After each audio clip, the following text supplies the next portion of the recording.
وہ کھائی میں جا گری ہے، 3 لوگ شدید زخمی۔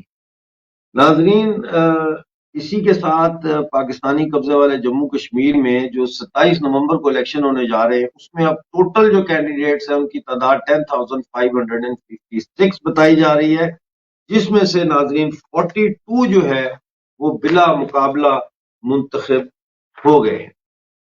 اب چلتے ہیں ناظرین اس واقعے کی طرف جس کو جموں میسیکر بھی کہا جاتا ہے، اور جس کو مسلمانوں کا جو قافلہ تھا جو جموں سے سیالکوٹ آ رہا تھا اس پہ جو حملہ ہوا، اس حوالے سے ناظرین سمینا راجہ ایک پی او جے کے سے تعلق رکھنے والی ہسٹورین ہے، اور بے شک انہوں نے اتنا لکھا ہے پاکستان نے جو حملہ کیا تھا اس کے حوالے سے اور کشمیر کی تاریخ کے حوالے سے، کہ سمینا راجہ ایک مستند نام ہے جب بات آتی ہے کشمیر کے تاریخی پس منظر کی یا تاریخی واقعات کے حوالے سے سچائی کا کھوج لگانے کی۔ تو انہوں نے ایک آرٹیکل لکھا ہے، اور یہ آرٹیکل مجھے ملا ہے، یہ اس کا ٹائٹل ہے 6 نومبر 1947 کا قتل عام، یوم شہدائے جموں، ٹھیک ہے۔ اور یہ لکھتی ہیں ناظرین کہ 6 نومبر کو مسلمان مہاجرین کا ایک قافلہ سیالکوٹ کے لیے روانہ ہوا، یعنی جموں سے سیالکوٹ کے لیے روانہ ہوا۔ یہ قافلہ جو عورتیں، بچوں اور بوڑھوں پر مشتمل تھا، یہ کبھی بھی سیالکوٹ نہ پہنچ سکے۔ اس قافلے کے ساتھ شیخ عبداللہ صاحب جو اس وقت ریاست جموں کشمیر کے چیف ایگزیکٹو اور ریاست میں موجود بھارتی فوج کے کمانڈر تھے۔ ناظرین یہ بڑا پوائنٹ نوٹ کرنے والا ہے، اس پہ میں آگے چل کے بات کروں گا۔ جو کمانڈر تھے انہوں نے کوئی فوجی حفاظتی دستہ اس کے ساتھ نہیں بھیجا پروٹیکشن کے لیے، انہوں نے کوئی انڈین آرم فورسز کا یا سیکورٹی فورسز کا کوئی جو ہے وہ دستہ نہیں بھیجا۔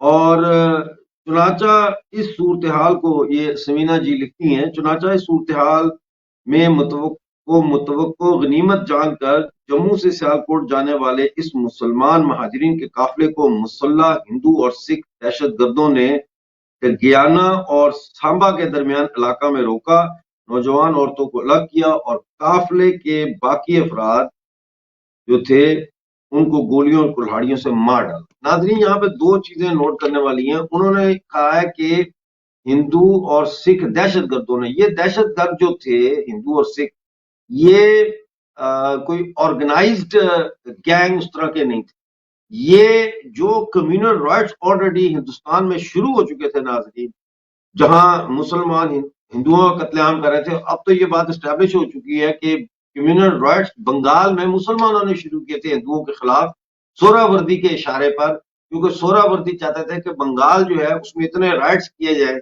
کہ بنگال کو میں اپنے لیے علیحدہ ملک کے طور پر نکال لوں برٹش انڈیا سے، اور میں اس کا پرائم منسٹر بن جاؤں۔ تو یہ ایک لمبی تاریخ ہے جو ایک علیحدہ چیز ہے، لیکن یہ اب ایک اسٹیبلش فیکٹ ہے کہ یہ جو بلوے شروع ہوئے تھے جو پورے پھر ہندوستان میں پھیلے، یہ بنگال سے شروع ہوئے تھے۔ تو یہ جیسے جیسے یہ بلبوں کی خبر جو ہے یہ بنگال سے نکل کے آگے بڑھتی گئی، پھر بہار، آسام وغیرہ سے ہوتی ہوئی پنجاب میں داخل ہوئی، تو یہ ویسے ویسے جو ہے یہ کمیونل رائٹس جو ہے یہ ان میں یہ پھیلتے چلے گئے پورے ہندوستان۔ جموں کشمیر کی ریاست ایک ایسی ریاست تھی جہاں پہ ہندو مسلم فساد کبھی ہوئے ہی نہیں، اور حتیٰ کہ یہ 22 اکتوبر 1947 کے حملے سے پہلے بھی یہ کبھی بھی نہیں ہوئے جموں کشمیر کی ریاست میں کمیونل رائٹس۔ اور یہی وجہ ہے کہ بے شمار پنجاب سے بے شمار ہندو اور سکھ جو ہے وہ جموں اور میرپور اور بھمبر اور ان علاقوں میں جو ہے وہ پناہ لینے کے لیے آئے تھے، جو پنجاب میں جو کمیونل رائٹ ہو رہے تھے ان سے اتنا یہ پیسفل تھا۔ لیکن جب 22 اکتوبر کو پاکستان نے حملہ کیا اس پہ جموں کشمیر پہ اور مظفر آباد میں قتل عام شروع کیا ہندوؤں کا، تو اس وقت جو پنجاب سے ہندو اور سکھ آئے ہوئے تھے جو آئی وٹنس تھے وہاں پہ کمیونل رائٹس کے، انہوں نے پھر مقامی جو انتہا پسند یا جو دماغ گھوم جاتا ہے کمیونل رائٹ میں، تو وہی شخص شامل ہوگا نا جس کا بھیجا جو ہے وہ اڑ گیا ہے، اس کا فیوز اڑ گیا ہے۔ تو یہ جو لوگ تھے جن کا تعلق ہندو اور سکھ دھرم سے تھا، ان کے گینگز نے پھر اس قافلے کو ٹارگٹ کیا ایز اے ریونج اٹیک۔ اچھا، اس میں آگے وہ لکھ رہی ہیں کہ اچھا اس میں اب یہ جو ہے پی او جے کے کی گورنمنٹ یا پاکستان کی گورنمنٹ یہ کہتے ہیں کہ جی 2.5 سے 3 لاکھ مسلمان تھا اس قافلے میں۔ اب سمینا راجہ نے اس کا پورا کھوج لگایا ہے اور وہ اس نتیجے میں پہنچی ہیں کہ اس قافلے میں صرف 30 بسیں تھیں، اور اگر 50 لوگ ایک بس میں سوار تھے تو پھر یہ 1500 یعنی 1500 مسلمان عورتیں مرد بچے بنتے ہیں۔ اس کو اگر آپ ڈبل بھی کر لیں، لوگ چھتوں پہ بھی بیٹھ گئے، پیچھے بھی لٹک گئے بسوں کے، اور پائیدان پہ بھی کھڑے ہو گئے، اس کو ڈبل کر لیں تو بھی 3000 مسلمان بنتے ہیں، جس میں سے سارے نہیں مارے گئے، کچھ اغوا ہوئے، کچھ زندہ بچ گئے، اس میں کچھ بھاگ گئے۔ تو پہلی بات تو یہاں پہ یہ ہے کہ یہ کہنا کہ جی 2.5 سے 3 لاکھ لوگ مرے ہیں، یہ بالکل بےہودہ بات ہے۔ اتنے لوگ نہیں مرے بلکہ کم مرے۔ میں پھر یہ کہوں گا کہ میں یہ نہیں کہنے کی کوشش کر رہا کہ کم مرے ہیں تو اچھا ہوا ہے، میں اس کو بھی کنڈیم کرتا ہوں۔ دیکھیں انسان ہے، اور انسان جو ہے وہ عالمی طاقتوں کے اس سیاسی گورکھ دندے کا ہمیشہ سے شکار ہوتا رہا ہے جس کی ہم مذمت کرتے ہیں، لیکن حقائق کو سامنے رکھنا ضروری ہے۔ اب وہ یہ لکھتی ہیں کہ یہ جو دہشت گردی ہوئی اس میں جموں کے اس قتل عام کی انڈائریکٹ ذمہ داری ریاست جموں کشمیر کی انتظامیہ پر بھی عائد ہوتی ہے، جو 6 نومبر کے مسلمان مہاجرین کے قافلوں کو تحفظ نہیں دے سکی۔ اور پہلے میں آپ کو بتا چکا ہوں، سمینا رضا نے لکھا ہے کہ اس وقت انڈین آرمی اور جو جموں کشمیر میں تھی، اور ایڈمنسٹریشن کا ہیڈ کون تھا؟ بالکل صحیح آپ نے سمجھا ہے، شیخ عبداللہ۔ تو وہ پھر یہ کہہ رہی ہیں کہ یہ واقعات اس وقت رونما ہوئے جب ریاست جموں کشمیر کے انتظامی یعنی ایڈمنسٹریٹو چیف شیخ محمد عبداللہ تھے، اور وہ لکھتی ہیں کہ شیخ محمد عبداللہ کسی بھی صورت میں اس قتل عام کے دھبے سے اپنا دامن نہیں بچا سکتے، کیونکہ 9 نومبر کو بھی مسلمان مہاجرین کے قافلے پر اسی طرح کے حملے کیے گئے تھے، مگر قافلوں کی حفاظت کرنے والی فوج کی جوابی کارروائی سے 150 حملہ آور مارے گئے تھے، اور پھر اس کے بعد کبھی کسی نے کسی مسلمان قافلے پہ حملہ نہیں کیا۔ لہذا جب 6 نومبر کو یہ حملہ ہوتا ہے تو اس کے بعد جو اگلا قافلہ آ رہا ہے جموں سے سیالکوٹ، اس کے جو حفاظت کرنے والا جو ایک گروپ ہے ان کے ساتھ مسلح، وہ وہاں پہ انگیج کرتا ہے بلوائیوں کو، اور وہاں تقریباً 150 کے قریب جو ہے بلوائی مارے جاتے ہیں۔ اس کے بعد جو ہے وہ کبھی کوئی ایسا حملہ مسلمانوں پہ نہیں ہوتا۔ اب بڑی امپورٹنٹ انہوں نے ایک بات لکھی ہے اپنے آرٹیکل میں، وہ کہتی ہے کیا کبھی کسی نے یہ سوچا کہ بر صغیر یعنی انڈو پاک کہہ رہا ہوں، سب کانٹیننٹ، کہ وہ لوگ جو کئی صدیوں سے مذہبی اختلافات کے باوجود یعنی ریلیجس ڈفرینسز کے in spite of the religious differences باہم شیر و شکر ہو کر رہتے چلے آ رہے تھے، وہ اچانک 1947 میں ایک دوسرے کے خون کے پیاسے کیوں بن گئے؟ دراصل یہ برطانوی حکومت کی ایک انتہائی شاطرانہ سازش تھی جس کے تحت عوام کے اندر غلط فہمیوں، افواہوں اور مخاصمت کی وہ فضا پیدا کی گئی تھی جو فطری طور پر 1947 کے بلووں، لوٹ مار، قتل و غارت پر منتج ہوئی، اور جموں کا 6 نومبر کا قتل عام بھی اسی بڑے منظر نامے کا حصہ ہے۔ انگریزوں نے جب بر صغیر کو تقسیم کرنے کا منصوبہ بنایا تو ریاست جموں کشمیر کے آخری حکمران مہاراجہ ہری سنگھ نے اپنی ریاست کے حوالے سے کسی ایسے منصوبے کو رد کر دیا اور بر صغیر کی تقسیم کے تناظر میں خود مختار مملکت جموں کشمیر کا تصور پیش کیا۔ بہرحال وہ آگے لکھتی ہیں چل کے، یہ میں آپ کو دکھانا چاہتا ہوں۔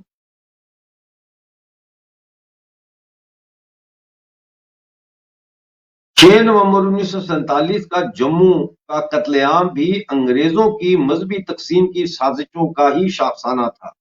انگریز تمام کام ایک طے شدہ منصوبے کے مطابق کر رہے تھے۔ وہ تمام معاملات و واقعات میں حد درجہ جانبدار تھے، یعنی باعث تھے۔ تو یہ آگے پھر وہ لکھ رہی ہیں کہ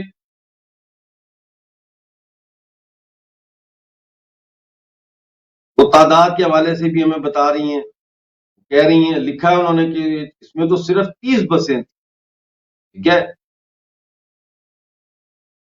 اور پاکستان بنتے ہی وہ کہہ رہی ہیں پاکستان کے مغربی اضلاع سے 1,60,000 ہندو جموں کی طرف نقل مکانی کر گئے تھے، ٹھیک ہے۔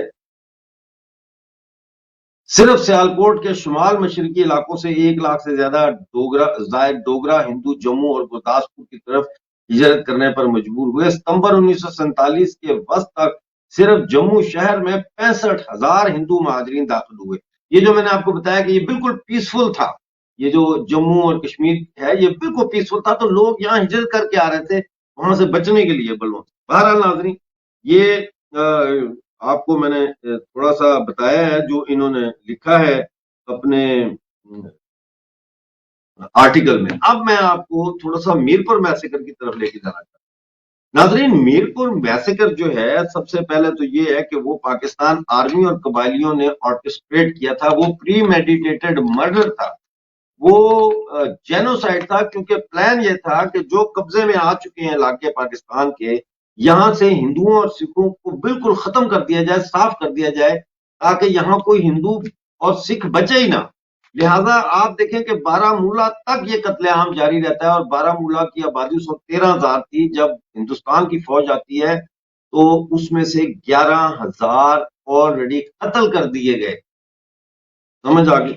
دوسری بات یہ ہے کہ جموں کا جو میسیکر تھا یہ اسپوریڈک کمیونل وائلنس کا نتیجہ تھا، یہ کوئی مسلمانوں کے جینوسائیڈ کا، کوئی پری پلانڈ مسلمانوں کے جینوسائیڈ نہیں تھا، یہ قافلے کے اوپر حملہ تھا۔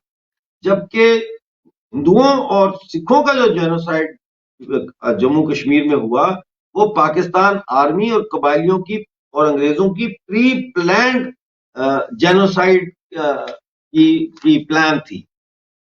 اس کے علاوہ جو ہے وہ بیسک جو فرق ہے دونوں ان واقعات میں، جو جینوسائیڈ ہے اور جو یہ پلوائیوں کے ہاتھوں جو یہ مسلمان مارے گئے، اس میں بنیادی فرق یہ ہے کہ ایک طرف ایک سرکاری پالیسی کے تحت ہندوؤں اور سکھوں کا قتل عام جاری تھا، دوسری طرف جو جموں میسیکر ہوا ہے جو صرف ایک دفعہ ہوا، اور جس میں میں نے آپ کو بتایا کہ چلو 1,500 نہیں تو 3,000 لوگ مارے گئے، وہ کمیونل وائلنس کا نتیجہ تھا، وہ کوئی ہندوستان کی سرکار کی کوئی جینوسائیڈل پالیسی کا نتیجہ نہیں تھا کہ ہندوستان نے فوجیں بھیجی ہوں کہ جتنے مسلمان جموں کشمیر میں سب کو مار دو، جبکہ پاکستان کی فوج کے حملے کا مقصد ہی یہ تھا کہ یہاں ہندوؤں کا قتل عام کیا جائے اس قدر زیادہ کہ اس پورے مغربی جموں کے علاقے میں کوئی ہندو بچے ہی نہ۔ اور یہی وجہ ہے کہ آج پاکستانی قبضے والے جموں کشمیر میں نہ کوئی ہندو ہے نہ کوئی سکھ آپ کو نظر آتا ہے، مارے گئے، جموں چلے گئے یا پھر کنورٹ ہو گئے۔ لیکن دوسری طرف آپ کو جموں میں بھی مسلمان ملیں گے، کشمیر میں بھی مسلمان ملیں گے، سو مچ سو کہ لداخ میں بھی مسلمان۔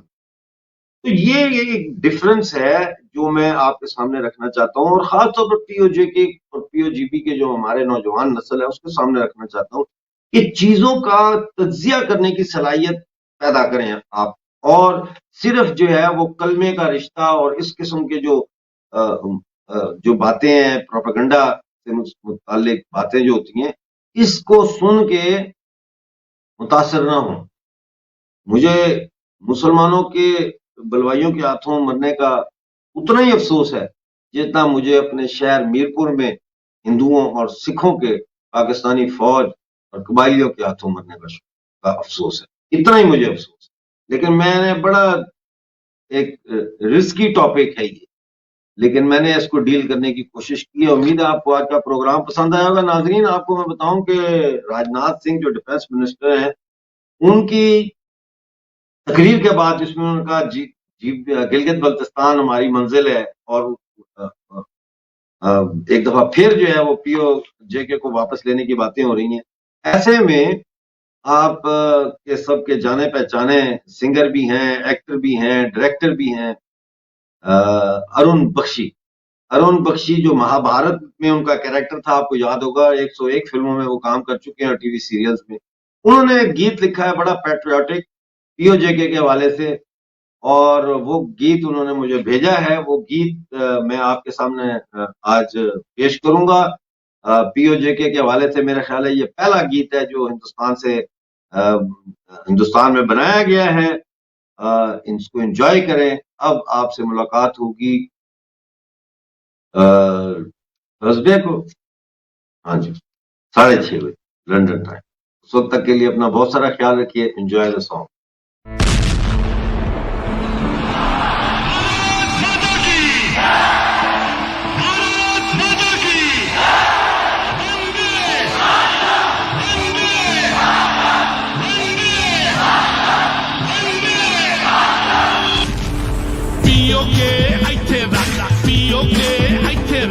بھارت کا ہے پیو کے تو ایتھے رکھ تو پیو کے ساڈا پیو